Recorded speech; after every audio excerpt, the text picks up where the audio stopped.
देखिए नाम बोलते हैं कि नाम मनुष्य को उतारता है। नाम कौन सा नाम, मतलब गुरु का नाम होना चाहिए। गुरु दे दिया हुआ नाम जो गुरु देता है उसी नाम से उतारते हैं। ऐसे वो कोई भी बोला करो, कहीं बगैर गुरु के नहीं उतर सकते सब। हाँ, पहले हमें समझना है कि गुरु क्या है।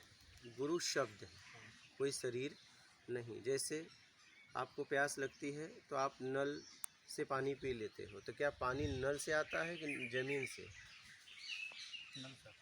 नल निमित्त बनता हाँ, है, नल। आता ज़मीन से है। हाँ, नल में तो पानी एक बूंद भी नहीं, जमीन से बने। ज़मीन से आता निमित्त है। से वो है निमित्त नल। नल।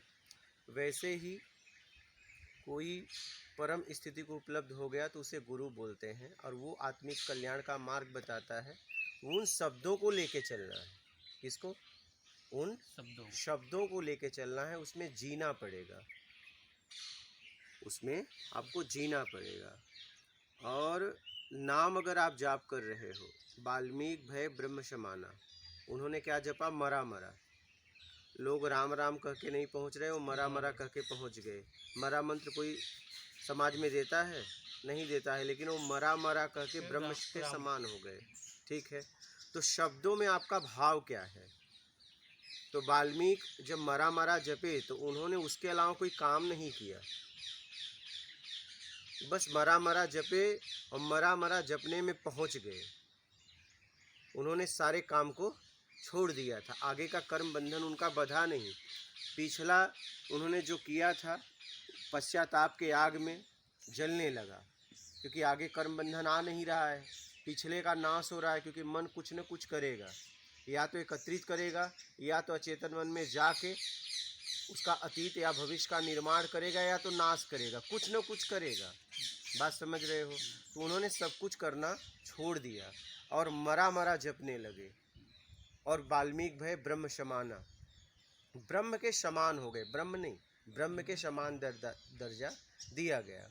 तो कहने का मतलब है, अगर आप क्या है, आप तो कुछ नाम जपोगे, उसके बाद काम भी करोगे, क्योंकि आपका जीवन चलाने के लिए, आपका परिवार है, दायित्व चलाने के लिए, खर्च चलाने के लिए आपको काम करना पड़ेगा। तो ध्यान ये देना है कि नाम जपने के बाद, अब नाम आप उसका जपते हो जो समाज में कुछ कार्य किया है, श्रेष्ठ है, भगवान का दर्जा दिया गया है उसके कर्म से, उसका आप नाम जपते हो।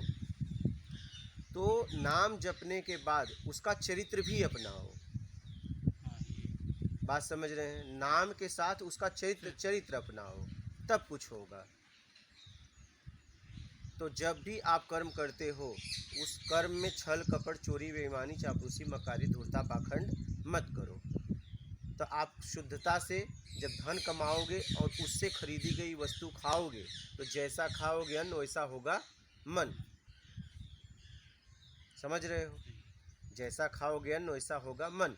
तो ईमानदारी से अपना कारोबार करो, और इसके बाद उस पैसे से अपना परिवार का भरण पोषण करो। उसके बाद उसमें से कुछ बचा के सत्कर्म में लगाओ। निर्धन असहाय अगर आपको कोई दिखे, भूखे को भोजन, प्यासे को पानी, कपड़ा और दवा, कभी भी ऐसा जिस लायक आप हैं वो करते रहिए। और गृहस्थ जीवन में है तो दरवाजे से कोई भी भूखा और प्यासा नहीं जाना। एक समय, एक वक्त का, प्रथम जब आया शुरू में, नहीं जाना चाहिए बिना आवरण देखे। अगर कहा मुझे भूख लगी है, तो यहाँ तक कहा गया है कि आप अपनी थाली अगर खाने बैठे हो तो उसको दे दो। अतिथि देवो भव।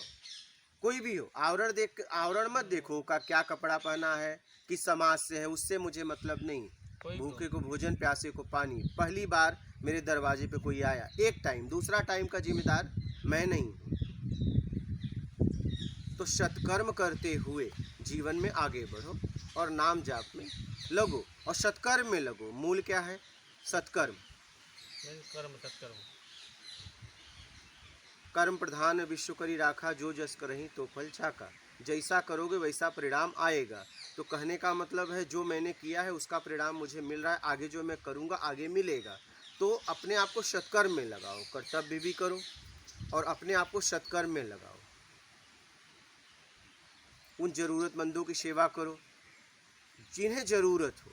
जहाँ ज़रूरत है वहाँ नहीं, अगर कोई आदमी पेट भरा है उसे ज़बरदस्ती खिलाओगे तो आपको श्राप देगा। आपका पेट खूब भरा है और आपको ज़बरदस्ती आके कोई खिलाए तो आप श्राप दोगे। आप समझ रहे हैं। और जिसको भूख लगी है उसे नमक रोटी भी आप पहुंचा दोगे तो उसके रोम रोम से आपको आशीर्वाद मिलेगा। तो ज़रूरतमंदों की सेवा करो, नाम जाप करना है नाम जाप करो, आपको जो करना है, लेकिन मूल कर्म है। कहा गया ना, कर्म ही पूजा है, कर्म ही पूजा है। कौन सा कर्म? ईमानदारी से किया गया कर्म, बेईमानी से नहीं।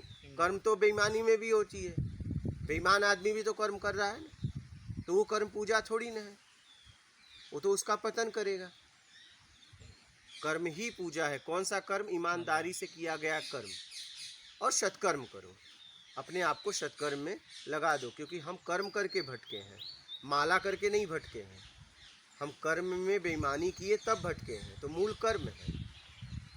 तो जो सर्विस करते हैं सत्कर्म वाले को तकलीफ बहुत है बाबा, जो सही करता है ना उसको तकलीफ बहुत आती है। देखो, गलत करने वाले को तकलीफ नहीं आएगी, सही करने वाले को ही तकलीफ हाँ। आएगी। देखिए, जो विद्यार्थी पढ़ता है मेहनत से, वो खेल कूद ज़्यादा नहीं पाता है, आप समझ रहे हो, लेकिन मेहनत करके जब एक स्थिति पे पहुंचता है तो उसका जीवन बहुत अच्छा होता है। और एक आदमी जो अनपढ़ रहता है, पढ़ता नहीं, स्कूल नहीं जाता, उसको खूब खेलता है, खूब छूट है, माँ बाप के पैसे से खूब घूमता उमता है, लेकिन बाद में क्या होता है? एक का ज़िंदगी नर्क होता है और एक का ज़िंदगी अच्छा होता है कि नहीं होता है? तो जब आप सत्कर्म में लगोगे, अच्छा काम करोगे, तो आपको तकलीफ आएगी, ऐसा नहीं है, आएगी, क्योंकि आप सत्कर्म में लगे हो, अच्छा कर्म कर रहे हो। और आप अच्छे हो कि नहीं कब पता चलेगा? जब विपरीत परिस्थितियाँ आएंगी तब। अच्छे समय में तो हर आदमी अच्छा है, जब आपसे विपरीत आपकी परिस्थिति आ जाए और उसमें आप सज्जनता पूर्वक अपनी स्थिति को बनाए रखते हुए काम करो, तब आपकी महानता है। समझ रहे हैं? हमें सत्कर्म करना है, हमें उचित कार्य करना है, अपने लिए भी समाज के लिए भी। परिणाम जो भी आए ठीक है, कोई बात नहीं, कम से कम सर उठा के तो जीते हो, हाँ, ये कम से कम अपने आप से बात तो कर सकते हो, कम से कम अकेले में बैठते हो घुटन तो नहीं होती, अपने आप को जवाब तो दे पाते हो कि नहीं मेरा जीवन अच्छा है, भले मेरे पास वैभव ज़्यादा है नहीं, लेकिन मेरा जीवन अच्छा है, मैं उस परमपिता परमेश्वर परमात्मा को जवाब तो दे सकता हूँ। इस तरीके से जियो कि कभी अगर मुझे उससे मिलने का मौका मिले तो मैं उससे नज़र मिला के बात कर सकूं कि तूने मानव जीवन दिया था, कर्म का अधिकार दिया था, तो मैंने कर्म करके आया और वो कर्म किया जिसमें मेरा सर झुका नहीं, सर उठा, और तेरे सामने भी उठा है, क्योंकि मैंने जीवन में ऐसा कोई कार्य नहीं किया कि मेरा सर झुक जाए।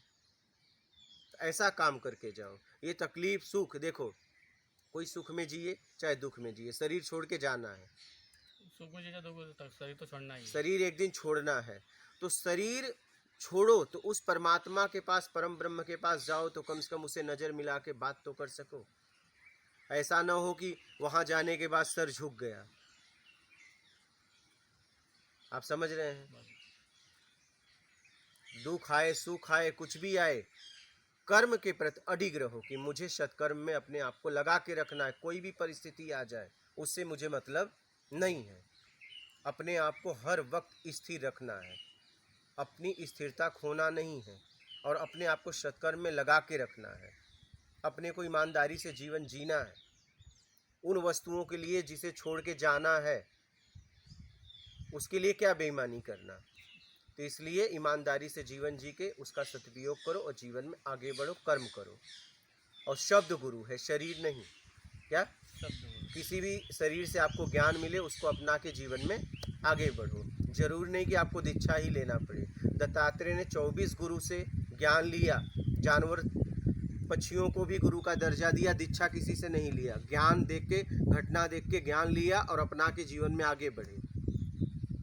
समझ रहे हैं? तो गुरु शब्द है, तो शब्दों को लेके आगे बढ़ो, जहाँ से ज्ञान मिले उसको लेके आगे बढ़ो और अपना आत्मिक कल्याण करो। आप समझ गए? हाँ, मात नर्मदे।